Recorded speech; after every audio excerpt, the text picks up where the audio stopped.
SosKaid's heart sank as she skidded back into the main room of the West Tech facility building she'd only moments ago hoped she'd be rid of forever. She stopped and paused for a moment to look down at the permanently unmoving face of the boy who'd saved her. She hadn't yet heard the footsteps of the hulking power armor ring on the outside metal stairs. She figured she had maybe 30 seconds, a minute, to find somewhere to hide, but that curious part of her that was always getting her in trouble tugged.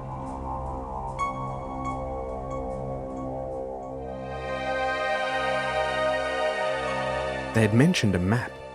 Maybe it could be valuable if she could just get it before they spotted her.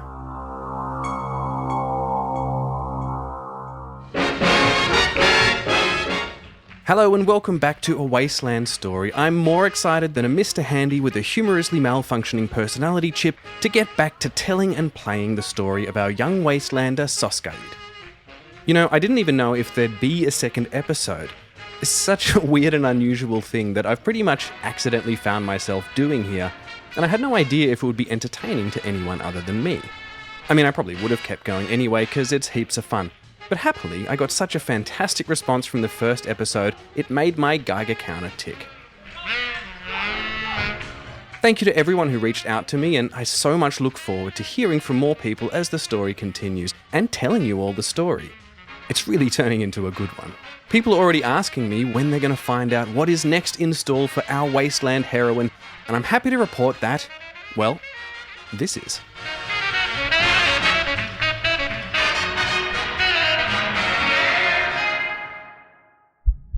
Okay, so we left off that this Brotherhood of Steel initiate that SosKaid had found and who saved her from a rogue security bot, Mr. Handy, I think. He died from his wounds. And I asked if he had anything useful in terms of food and medicine, and I got an extreme yes. So I just rolled some of these fallout damage die and said he had 5 items. And so she picked up a little bit of food, some purified water, and a couple of stim packs, as well as his holotags, as I said earlier. She let her heart beat. 3, 4, before dropping to her knees and beginning to try and work open the boy's now crusty uniform, trying to feel if there was anything paper-like hidden there. Something to maybe help trigger and stimulate a bit of a direction of what they were doing. So let's not assume there was a note. Let's roll to see if there was a note. Let me find my table. So he wasn't alone. He wasn't high up. So I say maybe it's unlikely that he was carrying some mission-critical information for what they were doing. I'll say it's unlikely, and our chaos is currently 6. So unlikely. It is an 18. So he was carrying some mission-critical information. I think he was carrying a map. Okay, so we have these the Brotherhood of Steel who've taken out the super mutants, and they are coming in. Now there was the unmistakable sound of those heavy metal boots on the steel entrance stairs and the crackling sound of the Brotherhood Knight's helmet speaker doling out orders. SosKaid didn't stop moving as she tried to wriggle her hands down into his shirt to see if there was anything tucked away under his uniform. His sticky shirt made it difficult for her to get her fingers in dexterously, but she thought she felt the edge of something. "Dozen corners, people. You know the drill," rang the knight's voice from around the corner. She could make out the words now, meaning they'd probably passed the second doorway, but it didn't sound like they were charging in. They would be methodical, she knew, always following their training, section by section, soldier by soldier. Her father had told her that when you knew this about them, how predictable they were likely to be, you could use it to your advantage. A little note on timeline here. So I'm still sort of ironing out the details and stuff. SosKaid is actually a character who is currently involved in the future in a play-by-post sort of mini adventure that I'm playing at the moment, where she actually is part of the Brotherhood of Steel, or at least pretending to be. We're not sure how she's going to get there. And they've found a settlement up north in Vancouver, and it's quite an active settlement, and they're out doing Brotherhood of Steel missions at the moment. And this is just a bit about her backstory. Now that is set in 21 41. It's about 20 years before the events of Fallout 1, and it's further north. It's actually in and around the Vancouver area. I really like the idea of this story taking place in the part of the country that I'm most familiar with. Fallout 2 was one of my first games, and that sort of West Coast Fallout 1 and Fallout 2, and now going up north to Vancouver is sort of where I want this to take place, rather than over the other side of the country in Fallout 4. My American geography is not great, but I've been looking at a couple of the old maps. So the idea is that this is an indeterminate amount of time in between how she presumably escapes this situation after escaping from her village, and sort of the story of how she gets in to the Brotherhood of Steel up in Vancouver. Being in that timeline before Fallout 1, from my memory, and it's been, 30 years? No, 20 years since I played Fallout 1, not that old. But that whole thing was around the forced evolutionary virus, which was turning people into, a project where it's turning people into super mutants.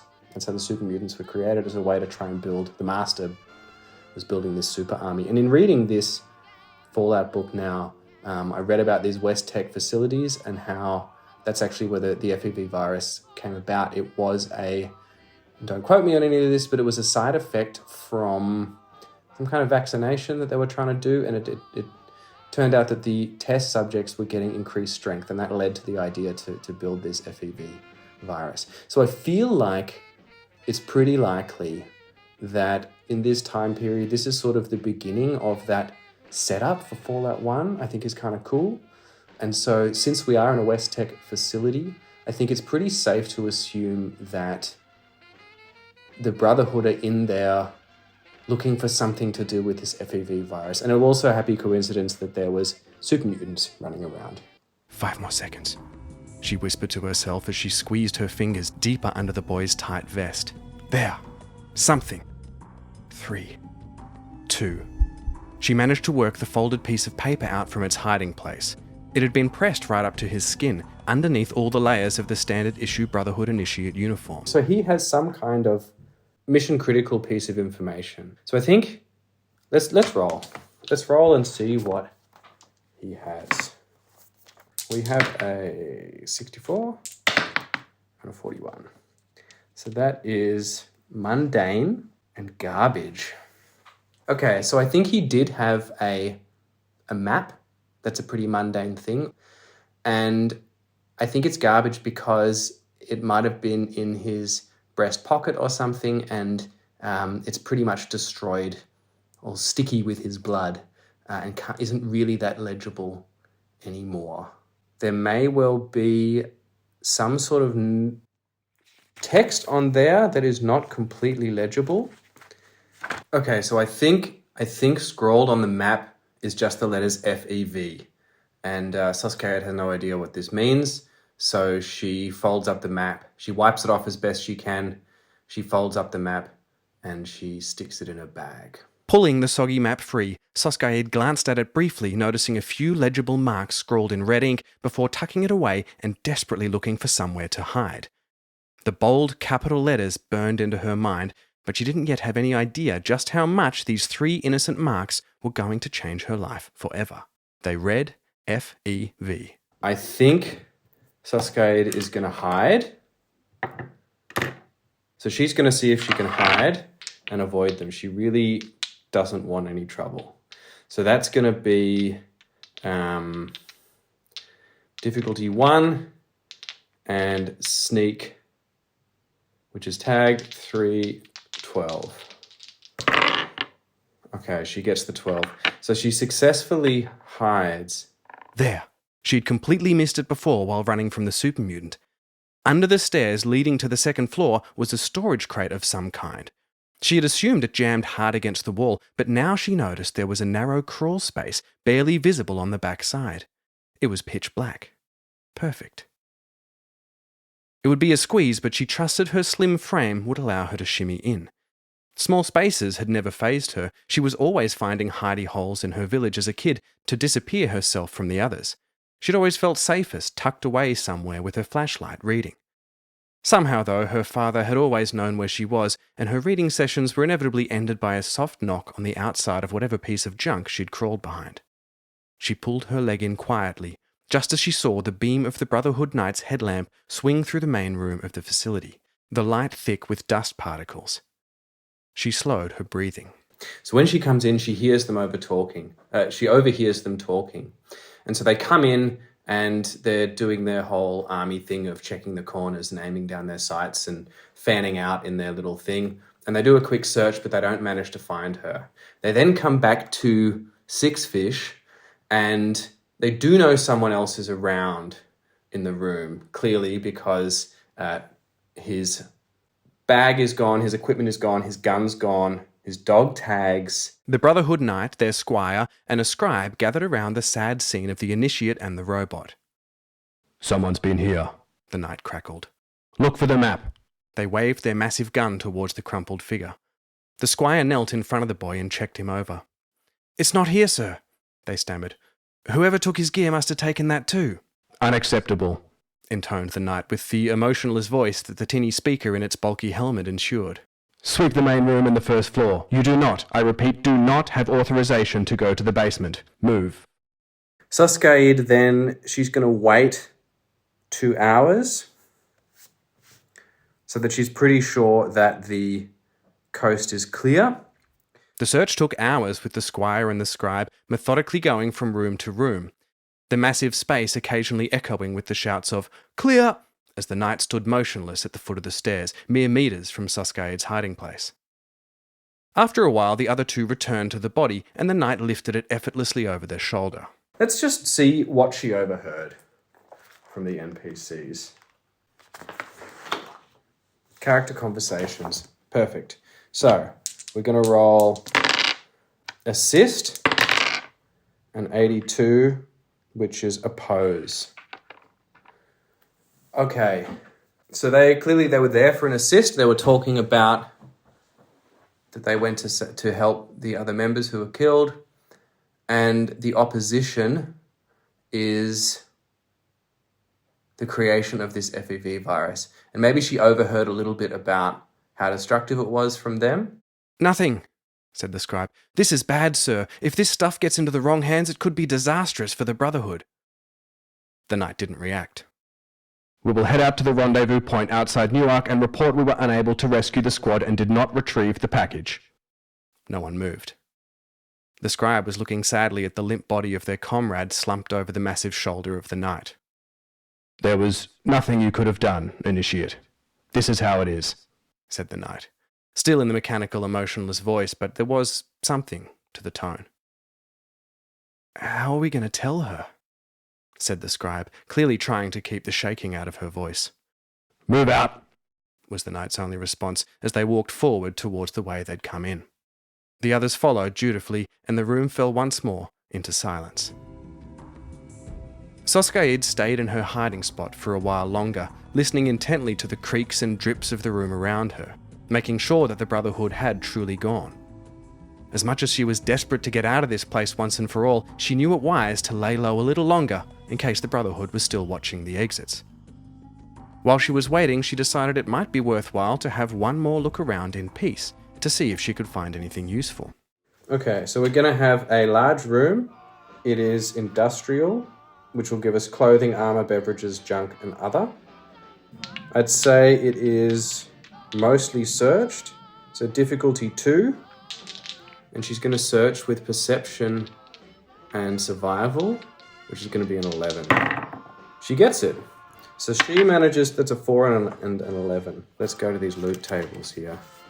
Scavenging around the place, SosKaid had managed to find a few bits and pieces that had been missed by other scavengers. Nothing much to write home about. A couple of scrap items of clothing, some booze someone had stashed in the back of a desk drawer, and some Nuka-Cola rattling around in an old vending machine. So that's a 5 and a 9. So she's finding whiskey and Nuka-Cola. Best to wait until nighttime, she thought to herself as she absent-mindedly pulled the boy's map out of the thin vault suit that had belonged to her mother.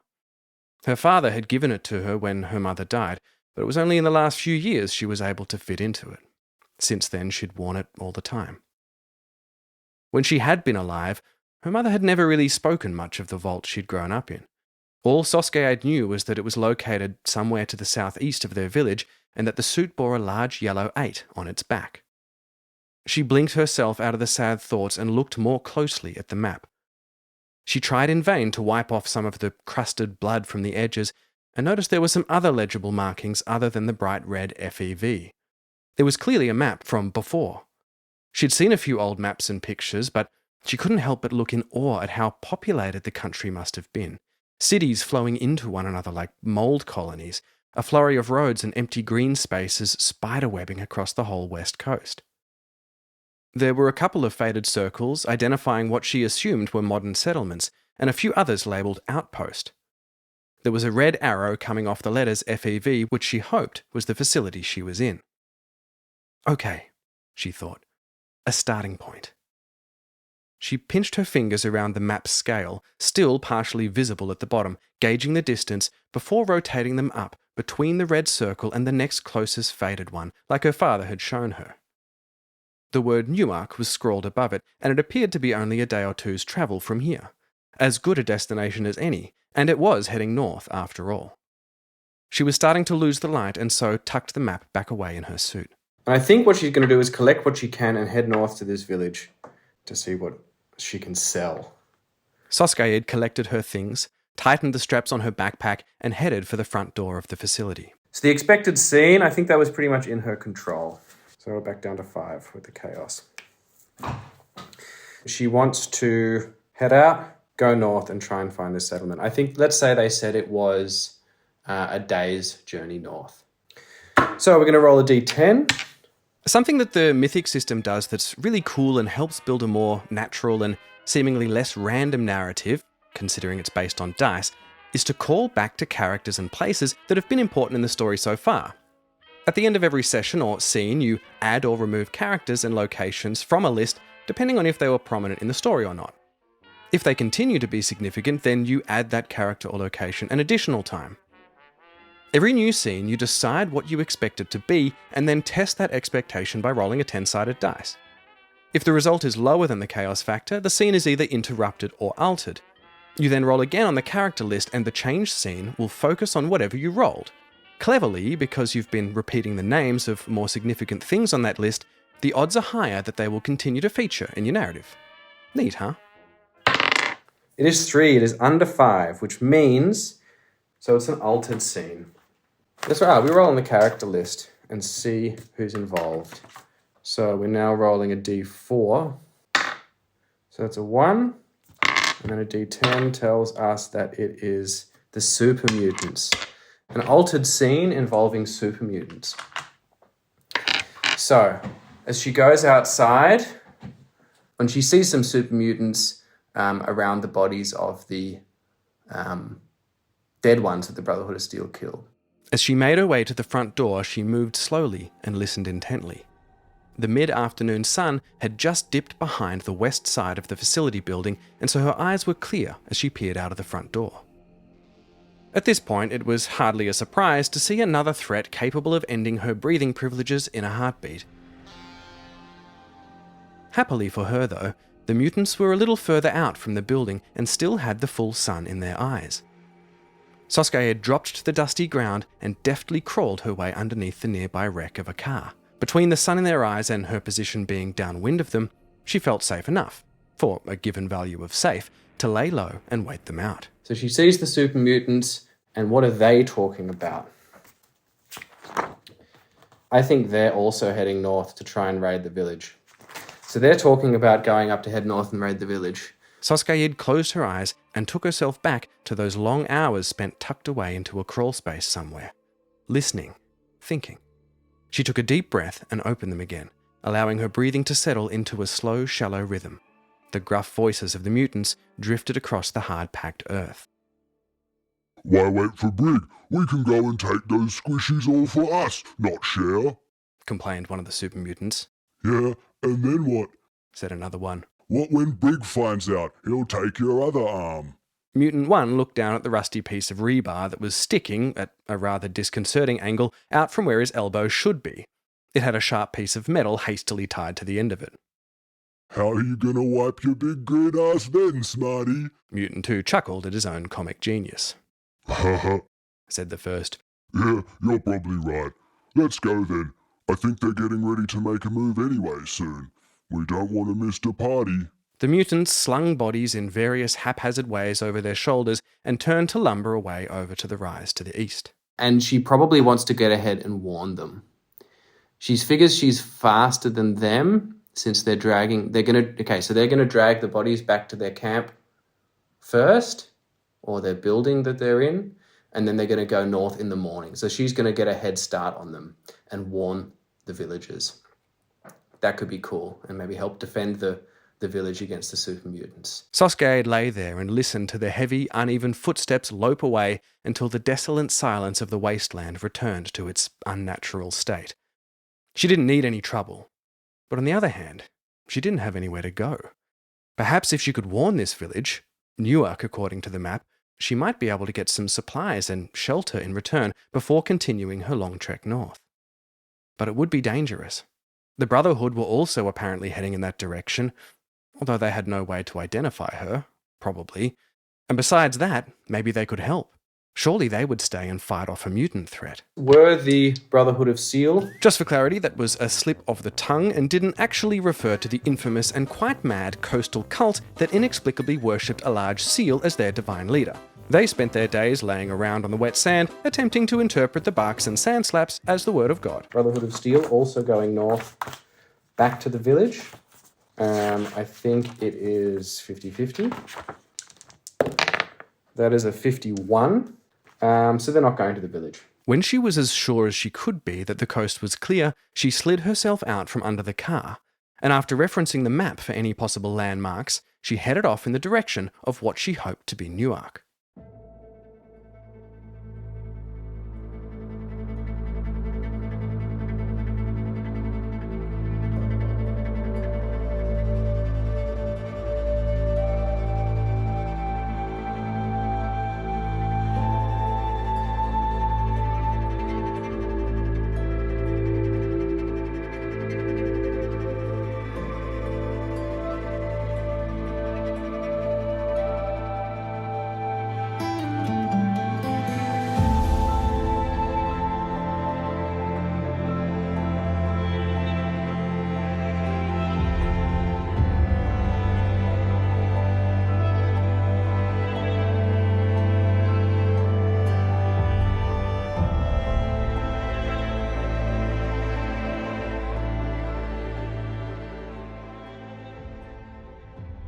Excellent.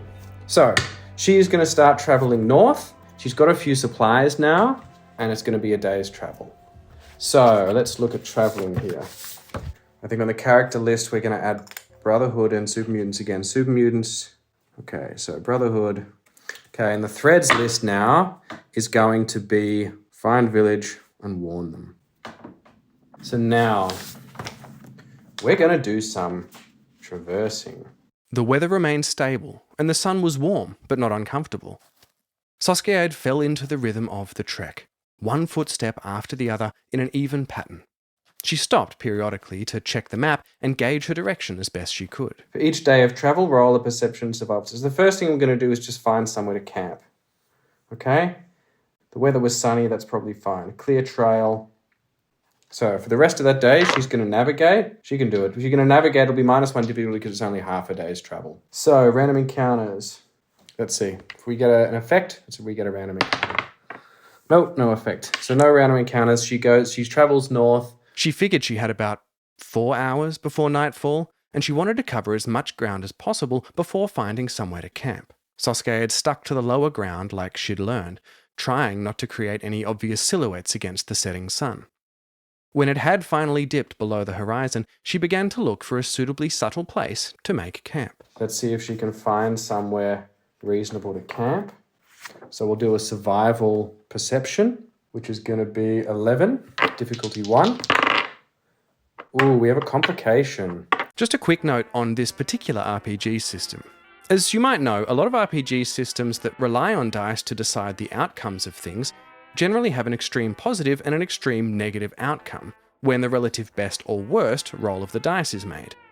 In a lot of TTRPGs, for example, think Dungeons & Dragons, rolling a 20 on a 20-sided die is a critical success, giving the best possible result, and rolling a 1 usually results in an instant failure of whatever that character was trying to do. In the case of the Fallout 2D20 system, however, apart from the goal being to roll below your target number instead of above, the worst roll, 20 in this case, doesn't necessarily mean that your attempted action fails. You could still succeed on the other die after all. But rather, when you roll a 20, some unintended complication is introduced into the scene. The book recommends certain things like maybe you damaged your weapon or wasted some bullets, but I think it's also a cool opportunity to add a small twist into the narrative.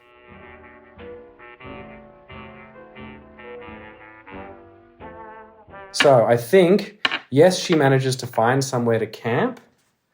I think there's going to be someone there already, is the complication. So we're going to see location table. So that's an 18 and a 1. So abandon, conflict. Okay, so the complication is there was some kind of fight there between some raiders. And I think the complication is that I think most of them are dead. So as she's walking up, she finds this little scene of a conflict. It's like maybe a makeshift camp that had been propped up underneath one of the overhead bypasses, the little bits of wood and stuff that had been sort of a makeshift camp overnight, and they'd been attacked. As a ruddy twilight glow began to settle on the land, SosKaid began to get closer to the towering cover of a pre-war overpass. She'd been loosely using it as her northern landmark. She crested a small rise, and could see in the distance that there had been some attempt at inhabitants of this forgotten structure. She noticed the pieces of timber and rusted sheets of metal arranged in loose semblances of privacy and protection. A small settlement. The main thing she noticed, however, was the bodies. Say they'd been attacked by a Deathclaw. And they managed to kill the Deathclaw, but most of them get wiped out in the process. As she got closer, SosKaid saw just how grisly the scene was. She'd never seen a Deathclaw, but she'd heard enough stories to know instantly that this scene of carnage was the work of one. Welcome to the denizens of the Wasteland, your guide to the unimaginable horror that is modern life in the wild. Today, we are looking at the Deathclaw. Well known throughout the Wasteland, the Deathclaw is a creature feared by many and for good reason. Created through the genetic engineering of the Jackson's chameleon, the pre-war US government created these monstrosities to replace soldiers on the battlefield. Supporting claws and horns and a stature that towers over most humans, these creatures are killing machines with a speed far greater than expected for a creature of their size. Deathclaws have keen senses, are immune to radiation, and capable of lifting and throwing objects as large as a small car. The initial fear she felt rising in her throat subsided slightly when she noticed the massive creature unmoving on the ground amongst the debris of this ex-ragtag raider group. It looked very dead, even from the distance she was at. Well, it's a good thing they took care of each other before I got here, she thought. Something tickled her consciousness, and she felt that slowing feeling again as she let her mind follow what her senses were trying to tell her. There, a movement. A glint. One of the raiders was still alive. He's sort of like leaning up against the pillar of one of these things and he's coughing up blood and stuff, and he's got like a pipe pistol or something in his hand. And he sees her. Does she see him before he gets a shot in? So we're going to go 11 there. Difficulty 1. Yes, so she does see him before he shoots. SosKaid felt her legs move before she'd fully processed what was happening. She took one step up the rise and to the right, toward the potential cover of a concrete barrier. And he's going to be a raider. The average raider is not much of a threat in their own, but unfortunately most travelers, they're very rarely alone. Okay, so he is going to attack her. He has a target number of 8 with his pipe gun, and he needs 2 successes to hit her. And he gets it. She felt the sting of the bullet that had been destined for her head scrape past her left side and continue on its way. So even though she sees him, it's just too late, and it's going to clip her in the torso. It's not a bad wound. I think the bullet goes straight through, SosKaid drew her own weapon as she took 2 more steps and dropped to one knee behind the barrier, her head low behind her pistol propped up in both hands on top of the concrete block. I think we want information about these raiders. Now, SosKaid really hates raiders because it was raiders that took out her family and her village. We don't know about the family. Is he out of bullets? I think it's very likely that he's out of bullets because he... I think he shot most of his bullets and he's there dying. He had 1 bullet left, which he saved for himself. But then when he saw her, he thought he'd take a chance. Maybe there was 2. So let's see if he's out of bullets. SosKaid wasn't sure if this raider had any more bullets, but he did seem immobile. That'll be a 75%. Is he out of bullets? 91. He's not out of bullets. In her experience, these bastards just screamed and ran at you high on jet, waving around whatever piece of evil tetanus-inducing homemade weapon they could cobble together. This one was sitting still with his back against a pillar and wobbling his pipe pistol around, clearly having difficulty even holding it up. She peeks out again to see if she can get a clear shot because she'd really like to shoot his gun, shoot his hand. Maybe he knew something about the raiders who wiped out her home. Maybe he was there. Maybe it was worth trying to disarm him and see what he had to say for himself.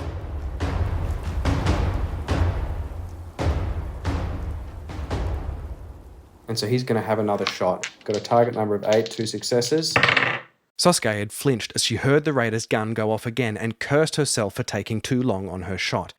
That would have never happened to her father. And no, he's got a complication. Despite her doubt, she maintained her aim and released her breath slowly as she saw the telltale puff of dust off to her left, betraying the final resting place of the raider's harmless bullet. So he fires the shot and the complication is click. You pull the trigger, but nothing happens. Click, click, click. Either he's out of bullets, whatever. And he clearly gives up and he swears and says something filthy. Fuck it, you stinking bitch. And just throws his gun at SosKaid, which clearly isn't far enough. The gun landed impotently a good 10 meters short of her position. SosKaid waited a few seconds for the tirade of cursing to settle down. Her blood was boiling. What if it was him? What if he was there? She now is pretty angry, but she's feeling confident now that he's thrown away his gun. He does have a tire iron next to him, which he's sort of waving around, but she knows that if she doesn't get close enough, she can probably dodge it if he throws it. SosKaid stood up abruptly, pistol shaking in her hand by her side, and strode purposely toward the dying raider. So let's get a bit more of a description of this terrain. Peaceful people. I think 2 different factions, or maybe a fight broke out amongst the raiders when they came to raid it or something like that, which means maybe there's something there. As she walked up to the scene of destruction, she was taken aback at just how much damage a deathclaw could do. She'd heard stories, but nothing in her imagination compared to the reality of the scene she saw before her. From what she could tell, a small settlement had tried to establish roots here under the crumbling bridge. A few shacks, nothing more than pieces of wood and metal clinging to the pillars and propped up against the various fallen cars. Clearly, the raiders had gotten there before the Deathclaw, as a few hapless wastelanders had been tied up and executed in a line, defenseless. And there might be good stuff there, because they were fighting over something. The raiders. Were they fighting other raiders? I think they were fighting other raiders.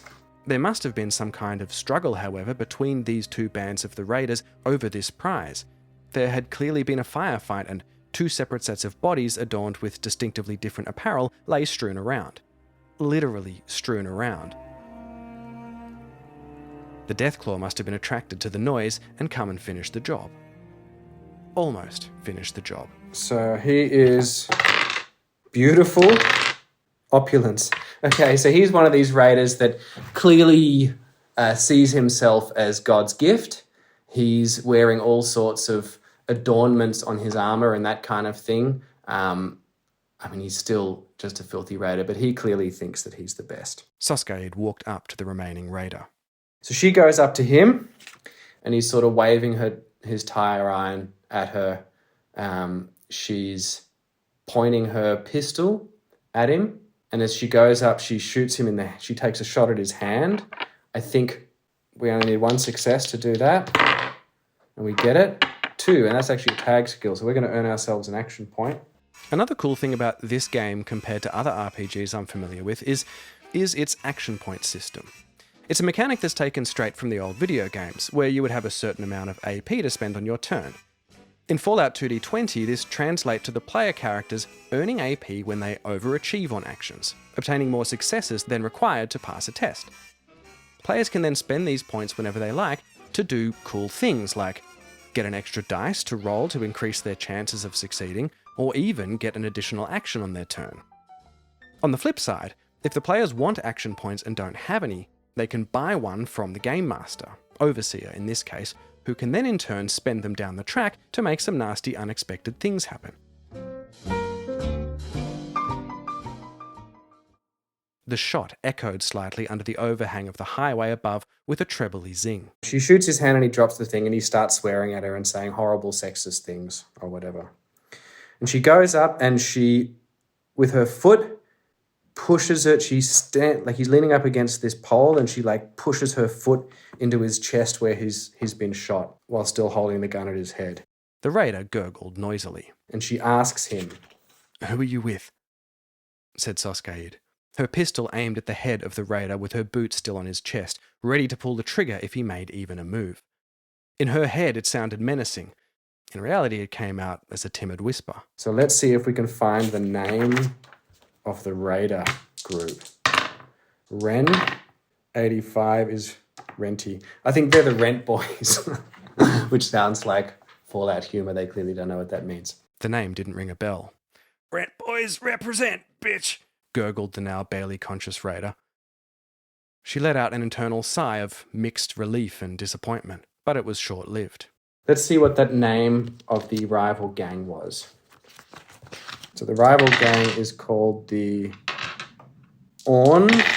The Orn, and then it says animals. So we're going to go with the Orn Dogs with a Z because raiders. The Rent Boys and the Orn Dogs, very funny, very Fallout. "If those fucking Orn Dogs hadn't come along, we would have had a sweet little setup over here." SosKaid's blood ran cold as she remembered the chants of "dogs, dogs, dogs" echoing from her burning village as she had slipped and scrambled away from the chaos those weeks earlier. And she said, "Well, where's your hideout?" I think it's very unlikely that he'll tell her. 66. No, he doesn't. He spits at her and says, fuck you, bitch. I'm not telling you shit. She put all her weight into her foot and she pushed harder on the raider's wound. This time, he screamed. She pushes again a bit harder on his chest and says, I can make this quick or I can make it slow. He's now more likely. It's just unlikely now. 23. Now he tells her where the raider camp is. Whatever. What the fuck are you going to do anyway? And if you did kill him somehow, then more power to you. Pack of bastards if ever I met one. And so I think it's maybe off to the west. Well, this is embarrassing. I swear I did learn cardinal directions at primary school. Never eat soggy Weet Bix, right? Anyway, looking at this map here I've scribbled on, apparently my brain thinks west is away from the coast and east is towards it, because, we're out west in the bush and those Sydney-sider hipsters are off to the east. In any case, the Rent Boys are definitely to the east, not the west. Off to the west? East. So is it a small raider encampment? 50-50? No, it's not. 99. Since I rolled a double here, I should have technically rolled on the event table now, but I was way too excited and forgot. So not only is it not a small raider encampment, it's a huge one. And so maybe they're sending sort of semi-organized operations. I think it's an old prison. I think the raiders are holed up in a really fortified prison. I think it's 2 days to the west, and they are sending out operations to loot and whatever else. And so she says, so thanks for the help, and she shoots him in the face. Thanks for the help, she said, and shot him in the face.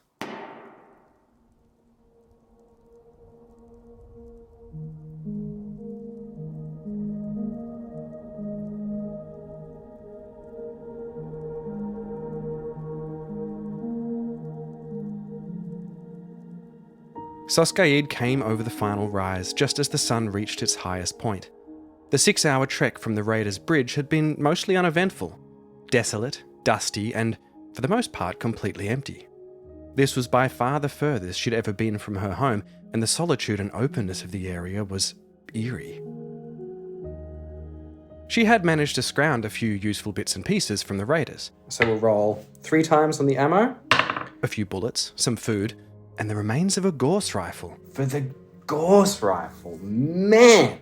That was my favourite, by far my favourite weapon in Fallout 2. Exactly the kind her father had always talked fondly about and dreamed about owning. It's too soon to get a Gauss rifle, surely. So is the Gauss rifle salvageable? I think it's very unlikely. 99. Not only is it unsalvageable, it is completely destroyed, can't even be used for parts or anything like that for mods. This one had been completely destroyed, however, ripped to pieces by the death claw as it had torn through the rifle's previous owner. She wasn't exactly sure why she'd taken it with her. Perhaps she'd thought she could learn to repair it one day, or use it for parts. Perhaps as a sort of memento of her father. It had all been a bit of a blur. In that heady aftermath of the encounter with the raider, she'd ripped off an ornament from his armour. A small, crudely welded representation of one of those vault bobbleheads, like the one her mother had kept on her bedside table. She didn't know why she'd done that either. After the adrenaline had worn off and the shock had kicked in, she'd found sleep hard to come by. She'd never killed anyone before, anyone human at least, and the grinning face of that oddly handsome raider had been the thing that had chased that sleep away. She shivered, despite the heat, and for the first time realised just how thirsty she was. So she's now sated, but probably thirsty. As she got closer to the settlement, SosKaid saw where it had gotten its name. The once shiny, oversized sign that had clearly hung on the small petrol station on the outskirts, outside the cobbled-together walls and fences of the small town, with the help of some nailed-on bits of wood, now read Newark, the original name of the petrol station forgotten. The place was small, but it had some bustle to it, with happy curls of smoke rising up over a small marketplace made of adjoining suspended fabric covers in the centre. Thankfully, she'd apparently beaten the mutants here, as everyone seemed to be going on about their daily life and not dying noisily. As she stood on the outskirts of the marketplace, she ignored the suspicious and inquisitive glances at her faded blue vault suit. Scanning the small crowd nervously, she noticed a young figure strolling through the place, shaking hands and exchanging niceties with the locals. He wore a faded and dusty top hat. He spotted SosKaid and broke off toward her with a confident spring in his step. "Ah, a visitor," he said with a charming smile. He couldn't have been much more than 19 or 20. "Hey, O'Reilly," he prompted as he stuck out his hand before withdrawing it unshook.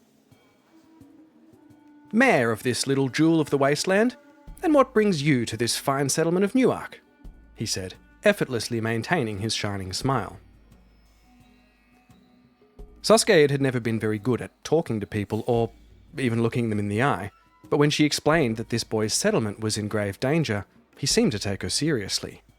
His smile faltered, if only for a second. "Well then, you'd better come and tell me all about it. Follow me. You look like you could do with a drink." SosKaid nodded and followed the young leader towards a small tent at the back of the marketplace. Hopefully she could convince the settlement to get prepared for an attack, and hopefully with a bit of luck their preparations would give them even just a little bit of a chance to survive.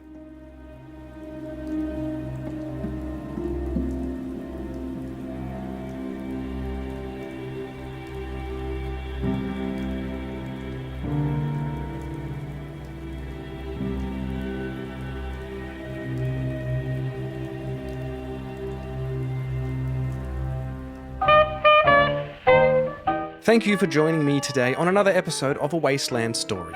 You can find the link in the show notes to some notable creators that influenced me and indirectly encouraged me to make this show. There are also links to the soundtracks in the public domain and some credits for the composers, including the wonderful in-development project Fallout Cascadia. I got in touch with the team over there and they were very gracious to let me use some of their fantastically Fallout-y compositions. If you play the video game, you should definitely go out and check out what's happening at falloutcascadia.com. Credits to the individual composers are in the show notes. I also want to give a shout out to the Fallout Vancouver Discord group, which is where SosKaid's character originally appeared, albeit in the future. It's such a great community and so much work gets put in behind the scenes to make it feel like a real wasteland settlement. Check out that and other similar groups if you're interested in trying out some play-by-post action in the Fallout universe. If you want to get a copy of the game yourself, you can search Fallout 2D20 and head over to the Modifius website where you can buy all sorts of bits and pieces. Really, to get started, you just need a quick start guide or the core rulebook. It does come with these fancy dice that I really like, but you can use normal dice as well. Head over to Modifius and check out what they've got on there. If you like Fallout, you won't at all be disappointed. It's really so much fun, this game.